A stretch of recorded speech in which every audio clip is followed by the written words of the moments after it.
São Judas Tadeu foi um dos 12 apóstolos de Jesus e, ao mesmo tempo, junto com seu irmão Tiago Menor, seu parente próximo.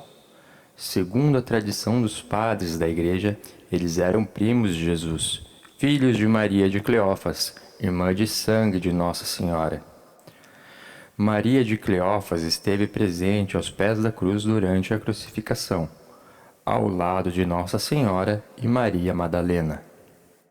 Apesar dessa proximidade única, São Judas Tadeu teve um papel discreto nos evangelhos, tendo apenas uma frase registrada.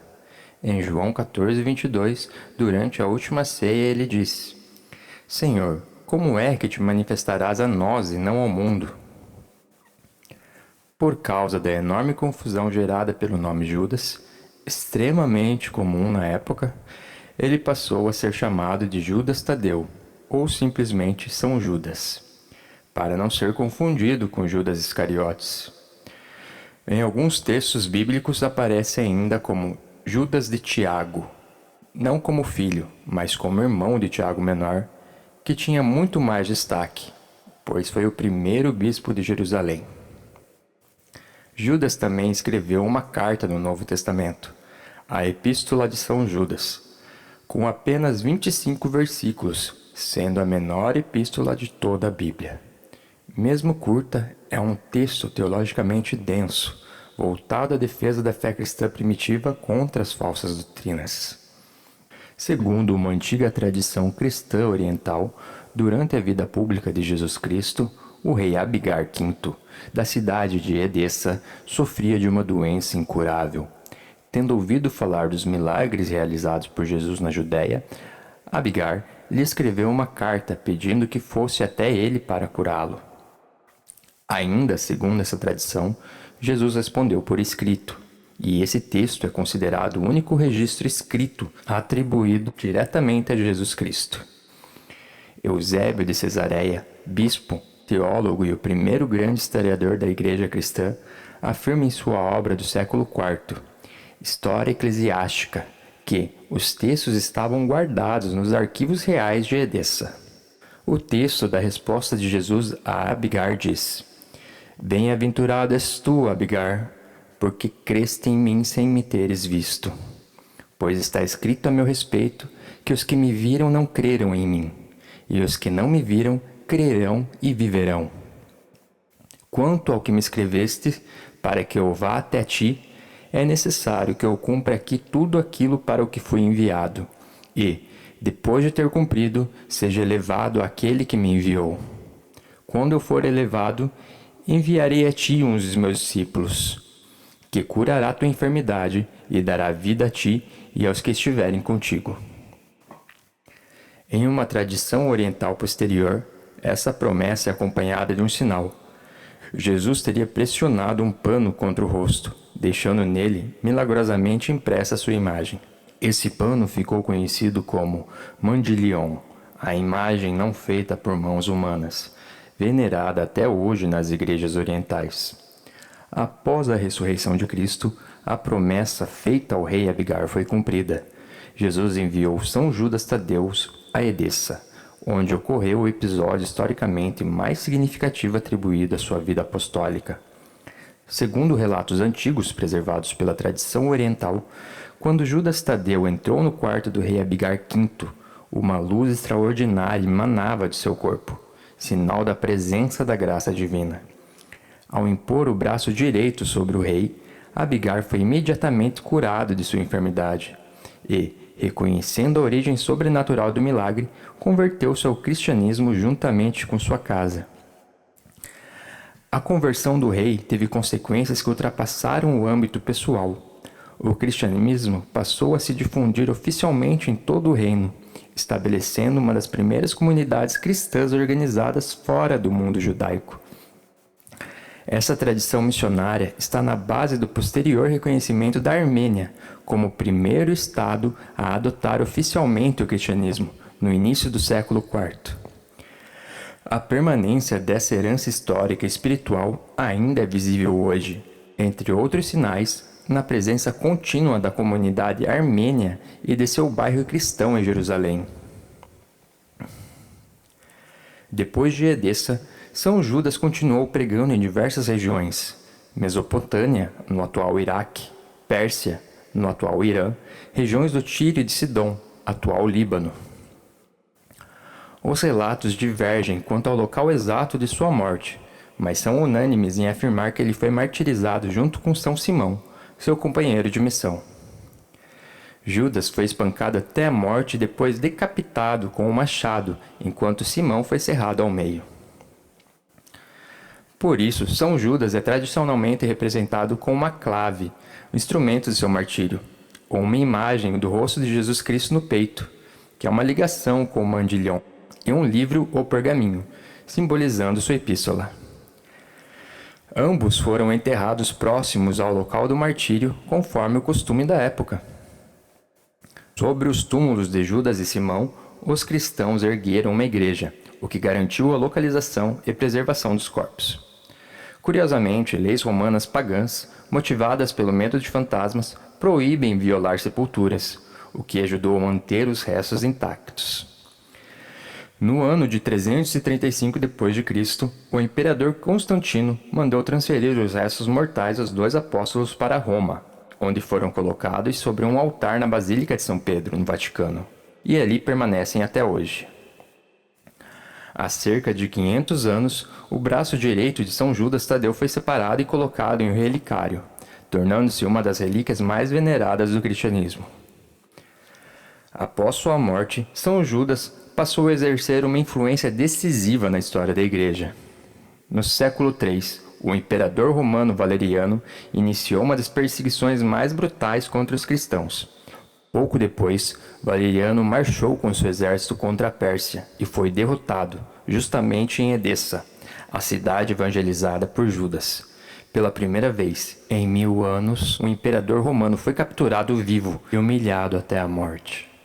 Seu filho, ao assumir o trono, interpretou a derrota como castigo divino e suspendeu as perseguições, dando início a um longo período de paz para os cristãos.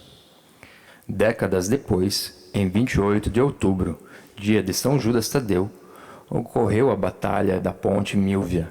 Constantino, após uma visão cristã no céu, venceu contra todas as probabilidades, convertendo-se e encerrando todas as perseguições ao cristianismo, permitindo sua expansão por todo o Império Romano. Apesar de tudo isso, durante mais de 1000 anos, São Judas Tadeu praticamente desapareceu da devoção cristã, não por falta de feitos, nem por ausência da importância histórica, mas por um erro humano simples e devastador: o medo de confundi-lo com Judas Iscariotes. Entre os anos 500 e 1700, rezar a São Judas Tadeu parecia arriscado demais. Melhor evitar. E assim um apóstolo, parente direto de Jesus, evangelizador do Oriente e mártir, foi empurrado para o silêncio. E é exatamente aí que começa o que torna sua história única. Por volta do ano 1700, algo estranho e totalmente desorganizado começou a acontecer. Sem decreto da igreja, sem campanha, sem santuário central. Pessoas em diferentes partes do mundo começaram a recorrer a São Judas Tadeu, apenas quando tudo já tinha falhado. Essas pessoas não estavam escolhendo um santo, elas estavam sem alternativa. Tinham rezado para outros santos, tinham feito promessas, tinham seguido conselhos espirituais, tinham aceitado diagnósticos médicos finais, tinham ouvido que não havia mais o que fazer. Quando chegaram a São Judas, chegaram sem expectativa, sem negociação, sem um plano B. E é justamente aí que os relatos começaram a se multiplicar. Graças que não faziam sentido, curas sem explicação, situações irreversíveis revertidas. Não porque os outros santos não funcionavam, mas porque nunca antes São Judas Tadeu tinha recebido pedidos desse tipo. Só chegava até ele o que já era considerado impossível. E é assim que ele se torna, não por título oficial, mas por experiência repetida, o padroeiro das causas impossíveis. No século XXI, esse mesmo padrão reaparece na forma quase provocadora, agora em plena sociedade moderna, científica e urbana. Durante uma peregrinação das relíquias de São Judas Tadeu pelos Estados Unidos, que começou em Chicago, o padre Carlos Martins, responsável pela organização do evento, relata um episódio decisivo. Um homem chamado Doug Edwards, dono de uma gráfica em Michigan, ofereceu-se para imprimir gratuitamente dezenas de grandes banners usados na peregrinação. O custo desse material ultrapassava $22.000. Ele não quis pagamento. Disse apenas que aquele seria seu presente para São Judas Tadeu, para evangelizar junto com ele. Anos antes da peregrinação das relíquias de São Judas Tadeu, Doug havia conhecido o padre Carlos Martins em um evento semelhante. Na ocasião, Doug apenas se apresentou e disse algo simples. Padre, eu tenho uma gráfica. Se algum dia o senhor precisar de serviços de impressão, pode contar comigo. Nada aconteceu naquele momento e o contato ficou guardado. Anos depois, o Vaticano designou o padre Carlos Martins para dirigir oficialmente a peregrinação das relíquias de São Judas Tadeu pelos Estados Unidos. E surgiu a necessidade concreta de produzir grandes banners para acompanhar as relíquias em dezenas de cidades. O custo desse material, em experiências anteriores, ultrapassava $20.000. O padre então se lembrou de Doug e entrou em contato com ele. Doug aceitou o trabalho imediatamente. Quando o padre pediu que ele calculasse o valor e enviasse a fatura, Doug respondeu que não iria cobrar nada. Disse que aquele trabalho seria um presente para São Judas Tadeu, porque sentia que, daquela forma, estaria evangelizando junto com o apóstolo. Depois que os banners ficaram prontos, o padre disse a Doug que iria até a gráfica buscá-lo pessoalmente e que levaria as relíquias de São Judas consigo, como forma de agradecimento para que Doug, seus familiares e funcionários pudessem estar perto do apóstolo. Foi por esse motivo, e apenas por esse motivo, que o padre foi até a gráfica. Já no local, com a relíquia presente, o padre perguntou algo natural. Quem aqui é sua esposa? Eu gostaria de rezar com ela diante de São Judas.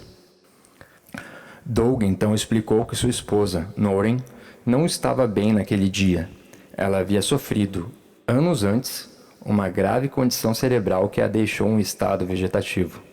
Depois em coma, e mesmo após uma longa recuperação, permanecia extremamente debilitada. Naquele dia específico, ela estava tendo um dia muito ruim, e não tinha condições de sair de casa, muito menos de ir até a gráfica. Diante disso, o padre se ofereceu para ir até a casa de Doug com a relíquia. Doug recusou, não por falta de fé, mas porque Noreen simplesmente não tinha forças nem para receber visita. Foi então que, ali mesmo, sem plateia, sem anúncio e sem qualquer expectativa imediata, o padre se voltou para a relíquia e fez um pedido direto. Judas, Doug é seu amigo. Ele fez muito por você. Eu preciso que você faça algo pela esposa dele. Nada mais foi feito, nenhuma oração pública, nenhuma promessa, nenhuma encenação. No dia seguinte, Doug voltou para casa no horário do almoço, como fazia todos os dias para cuidar de sua esposa. Ao entrar, encontrou algo impensável. O almoço já estava pronto. Noreen havia preparado a refeição sozinha. Ela estava andando, falando, movendo-se pela casa normalmente. Todas as limitações haviam desaparecido. Isso aconteceu antes mesmo do início oficial da peregrinação, sem a presença do padre, sem relíquia e sem qualquer ação humana no momento da cura. Quando Doug ligou para o padre, ele gritava ao telefone repetindo: "Minha esposa está andando pela casa como uma jovem."